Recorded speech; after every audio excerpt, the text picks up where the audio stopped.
खरीप हंगाम तोंडावर आलेला आहे. शेतकऱ्यांना खताची आवश्यकता भासायला लागलेली आहे.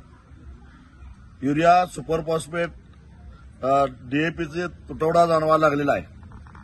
आणि जी खतं सबसिडाईज आहेत, सबसिडीवर मिळतात, त्या खताबरोबर दुसरं न खपणारं खत, मग ते नॅनो युरिया असेल किंवा सूक्ष्म अन्नद्रव्य असतील किंवा बाकी कुठलीही खतं असतील, ती घेतल्याशिवाय युरिया मिळणार नाही, सुपर फॉस्फेट मिळणार नाही, डीएपी, पोटॅश मिळणार नाही.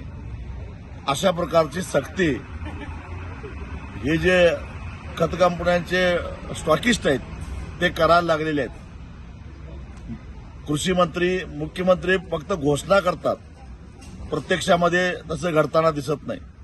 त्याचबरोबर अनेक ठिकाणी एमआरपीपेक्षा 5-50 रुपये जास्त पैसे घेऊन युरियाची विक्री व्हायला लागलेली आहे, हेही दिसून आलेलं आहे.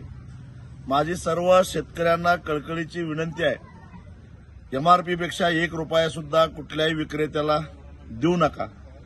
लिंकिंगची जर का सक्ती करण्याचा प्रयत्न केला, स्टॉक असून सुद्धा जर का खतं देण्यास नकार दिला, तर त्या विक्रेत्यांची नावं स्वाभिमानी शेतकरी संघटनेला कळवावीत. वेळ प्रसंगी कायदा हातात घेऊन दुकान फोडून आम्ही शेतकऱ्यांना खतं वाटप केल्याशिवाय सोडणार नाही. पण एमआरपीपेक्षा 1 रुपया आमच्याकडून ज्यादा मिळणार नाही आणि लिंकिंग अजिबात सहन करणार नाही. लिंकिंग पद्धतीनं खत विक्री करण्याचं सर्रास चालू आहे.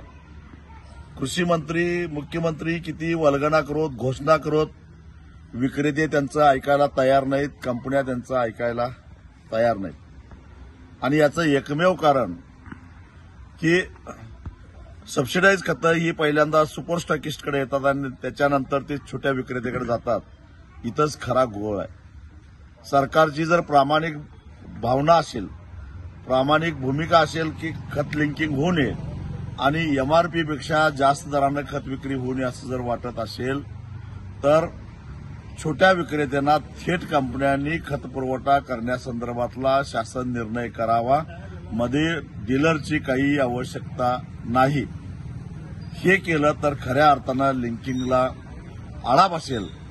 परंतु मग कृषी मंत्र्यापासून ते कृषी अधीक्षकांच्यापर्यंत आणि कृषी सेवकापर्यंत या सगळ्यांना हप्ते मिळणार नाहीत.